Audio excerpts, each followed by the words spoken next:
आज का अध्याय है परम आनंद का द्वार है ध्यान। ध्यान आत्मोपलब्धि का साधन है। ध्यान अपने आत्मलोक में प्रवेश पाने का द्वार है। ध्यान अपने आत्म स्वरूप को पाने का साधन है। ध्यान चेतना की आनंदमयी, चैतन्यमयी व सत्यमयी अवस्था है। ध्यान में बैठकर ही जीवात्मा को इस आनंदमयी अवस्था की उपलब्धि व अनुभूति होती है। अभी तो हम संसार में खोए हैं, संसार में खोए हैं, संसार में रचे बसे हैं। चित्त वृत्तियों के शोर शराबे में हम अपने अंतस की पुकार नहीं सुन पा रहे हैं। हम सुख की खोज में, सुख की चाह में न जाने कब से, कितने जन्मों से विषय भोगों के पीछे भागते फिर रहे हैं। न जाने कितने जन्मों में, कितने शरीरों में हमने सुख की चाह में विषयों को भोगा, वासनाओं को जिया, पर फिर भी मन कभी तृप्त नहीं हुआ, इंद्रियां कभी तृप्त नहीं हुई। सुख पाने की इस मृग तृष्णा में हम न जाने कितनी बार जन्मे और कितनी बार मरे हैं, पर फिर भी अब तक न तो इंद्रियां तृप्त हो सकी और न ही मन। वास्तव में विषय भोगों से सुख पाने की यह मृग तृष्णा रेगिस्तान में शीतल जल पा लेने की है और उसे पीकर तृप्त हो जाने की है। इसलिए हम सुख की खोज में शीतल जल पाने व पीने की आस में रेगिस्तान में ही चलते रहे, थकते रहे और आगे बढ़ते रहे, पर आज तक वह चाह पूरी हुई नहीं। हमने रेगिस्तान में कभी शीतल जल पाया नहीं और हमारी प्यास कभी बुझी ही नहीं। सुख पाने की हमारी चाह, हमारी प्यास गलत नहीं, गलत तो उसे पाने के लिए गलत दिशा में चलना है। हम अब तक गलत दिशा में चलते रहे, इसलिए सुख पाने की हमारी चाहत अब तक अधूरी ही है। जीवात्मा में आनंद पाने की चाह स्वाभाविक है, क्योंकि जीवात्मा में सच्चित आनंद स्वरूप परमात्मा की उपस्थिति है, पर स्वयं को शरीर, बुद्धि, मन व इंद्रियों का समुच्चय मात्र मान लेने के कारण हमें अपने ही भीतर बैठे परमात्मा की उपस्थिति का बोध नहीं हो रहा, उनके होने की अनुभूति नहीं हो रही। जिस दिन जिस पल वह अनुभूति घट गई, मानो उसी समय, उसी पल हमारे लिए आनंद का द्वार खुल गया। इसके लिए हमें बाहर नहीं, अपने भीतर ही यात्रा करनी होगी। अपने सच्चित आनंद स्वरूप को पाने के लिए हमें आत्मलोक में प्रवेश पाना ही होगा। हमें अंतर जगत की यात्रा पर निकलना ही होगा, पर इस यात्रा हेतु हमें एक समर्थ साधन की आवश्यकता भी होगी। ध्यान भी एक ऐसा ही समर्थ साधन है जिस पर सवार होकर, जिससे गुजर कर हम इस यात्रा का आरंभ भी कर सकते हैं और इस यात्रा को पूर्ण भी। वैसे तो ध्यान की कई पद्धतियां प्रचलित हैं। निराकार ध्यान में हम निर्गुण निराकार सर्वव्यापी ब्रह्म का ध्यान कर सकते हैं। हम साकार ध्यान के अंतर्गत भगवान राम, कृष्ण, विष्णु, शिव, हनुमान, गायत्री, दुर्गा के रूप में ब्रह्म के साकार स्वरूप का दर्शन कर सकते हैं।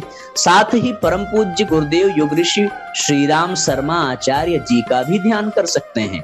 हम पूज्य गुरुदेव के द्वारा प्रतिपादित सविता ध्यान, पंचकोशी ध्यान, 3 शरीरों का ध्यान, अमृत वर्षा ध्यान आदि का भी अभ्यास कर सकते हैं।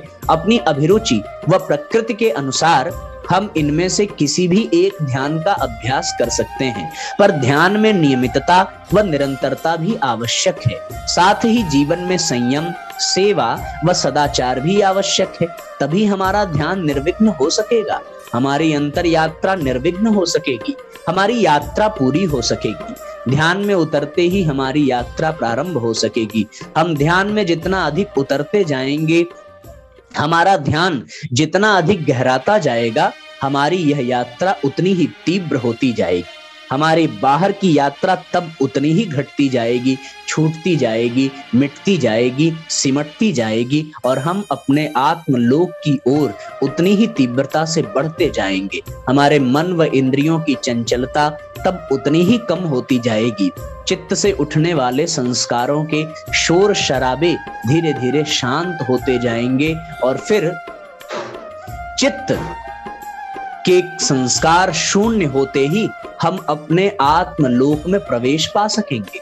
श्री राम कृष्ण परमहंस जी अपने शिष्यों से कहा करते थे कि कलकत्ता से बनारस की ओर जाते ही कलकत्ता पीछे छूटता जाता है।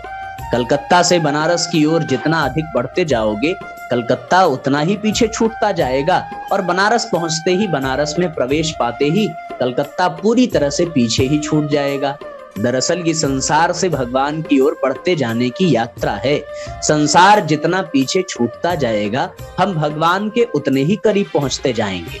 संसार के प्रति, विषय भोगों के प्रति हमारी आसक्ति जितनी कम होती जाएगी, भगवान के प्रति हमारा प्रेम उतना ही प्रगाढ़ होता जाएगा, प्रबल होता जाएगा। मन के पार जाना आसान नहीं तो असंभव भी नहीं है। इसलिए जब अर्जुन ने गीता में भगवान से पूछा, भगवान वायु से अधिक वेगवान, गतिवान, चंचल मन को वश में कैसे किया जा सकता है, तब भगवान ने कहा, मन निस्संदेह चंचल है, पर अभ्यास व वैराग्य के द्वारा इसे वश में किया जा सकता है। वैराग्य के अभ्यास से संसार के प्रति हमारी आसक्ति कम होती जाती है और अंततः यह आसक्ति समाप्त ही हो जाती है। हमें नित्य अनित्य, सत्य असत्य का बोध होने लगता है। तब हम अपनी मंजिल के करीब पहुंच जाते हैं। जब हम किसी वायुयान में सफर करते हैं, तब उस गतिमान वायुयान में बैठे हुए हम देखते हैं कि कई शहर पीछे छूटते जा रहे हैं, कई नदियां रास्ते में आईं और ओझल हो गई, रास्ते में कई सागर महासागर आए और अदृश्य हो गए, वे पीछे रह गए, वे पीछे छूट गए। कई वन क्षेत्र आए, पर्वत श्रृंखलाएं आई और अदृश्य हो गई, ओझल हो गई। कभी घोर अंधेरी रात आई और चली गई, कभी भोर हुआ और सूर्य का उजाला प्रकट हुआ। और इस प्रकार इन सब को देखते हुए, उन सब के बीच से, ऊपर से गुजरते हुए हम आगे बढ़ते गए, आगे बढ़ते ही रहे और अंततः हमारा वायुयान अपने गंतव्य को पहुंचते ही हवाई पट्टी पर उतरने को तैयार हुआ। वायुयान के उतरते ही हम अपने गंतव्य तक उतर आते हैं, हम गंतव्य तक पहुंचते ही प्रसन्न हो उठते हैं।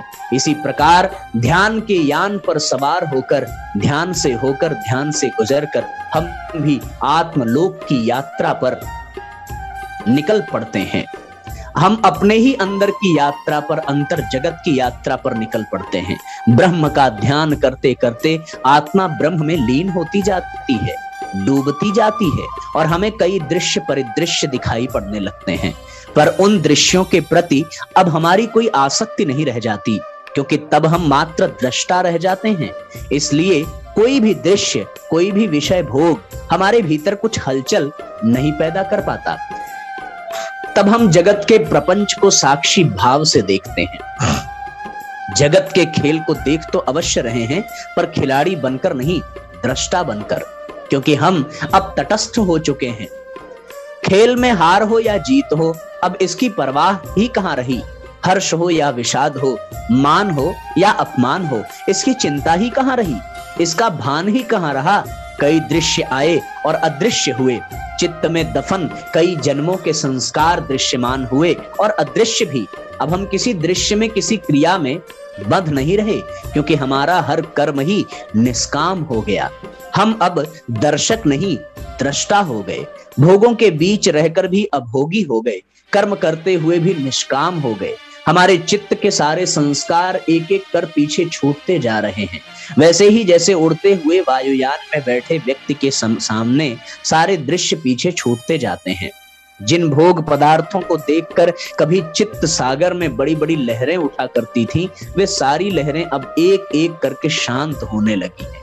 ध्यान में डूबी हुई आंखों से हम देख रहे हैं कि हम कैसे विशाल चित्त सागर को पार करते हुए अपने हृदय में प्रवेश कर रहे हैं। हम अपने आत्मलोक में प्रवेश कर रहे हैं। हमारा मन भी अब शून्य में विलीन होने लगता है। फिर हम देखते हैं कि हमारे हृदय की गंभीर शांति में एक अग्नि जल रही है। यही है हमारे अंतस में रहने वाले भगवान का दिव्य अंश, हमारी सत्य सत्ता, हमारी आत्मा। यही है हमारा आत्मलोक, जिसके अनंत क्षितिज में कोटिशः सूर्य चंद्र तारे जगमगा रहे हैं। तब हम महसूस करेंगे कि हमारे हृदय लोक में, आत्मलोक में पूरा ब्रह्मांड ही समाया हुआ है। यह अंतरिक्ष, आकाश, यह सारा ब्रह्मांड हमारी ही आत्मा का विस्तार है। हृदय में करुणा व प्रेम की अखंड अमृत धाराएं बह बहकर सागर महासागर का रूप ले रही हैं। सागर की उन लहरों पर हमारी आत्मा का पूर्ण प्रकाश पूर्ण चंद्रमा बनकर छिटक रहा है। हमारी आत्मा का प्रकाश सूर्य की तरह ज्योतिर्मय रूप में हमारे हृदय काश में प्रकट हो चला है। हमारे हृदय में जलने वाली छोटी सी अग्नि शिखा ही सूर्य बनकर जगमगा रही है। यही है अग्नि रूप आत्मा का सूर्य रूप परमात्मा में पूर्णतः विलय, विसर्जन और विश्राम। यही है आत्मा का परमात्मा से मिलन। साधक के लिए, ध्याता के लिए यह क्षण, यह पल बड़ा ही आनंददायी है, आह्लादकारी है। यही समाधि है, मोक्ष है, मुक्ति है, कैवल्य है, निर्वाण है। यही आत्म साक्षात्कार व ईश्वर साक्षात्कार है। यही ध्यान का अंतिम पड़ाव व परिणति है। यही अंतर जगत की यात्रा का अंत है। यही अंतिम पड़ाव व परिणति है। यही अपनी आत्मा में सच्चित आनंद स्वरूप भगवान के होने की अनुभूति है। और इसी अनुभूति में आनंद है, परमानंद है, ब्रह्मानंद है। यह अनुभूति उन ऋषि मुनियों की है, योगियों की है, ज्ञानियों की है, भक्तों की है, साधकों की है, तपस्वियों की है, जिन्होंने ब्रह्म का सतत चिंतन करते हुए, ध्यान करते हुए अपनी आत्मा में ही ब्रह्म की अनुभूति की, परम आनंद की अनुभूति की। अस्तु यह एक अनुभूत सत्य है। यह जांचा व परखा गया मार्ग है। यह मार्ग हमारे लिए भी सुलभ है, सहज है।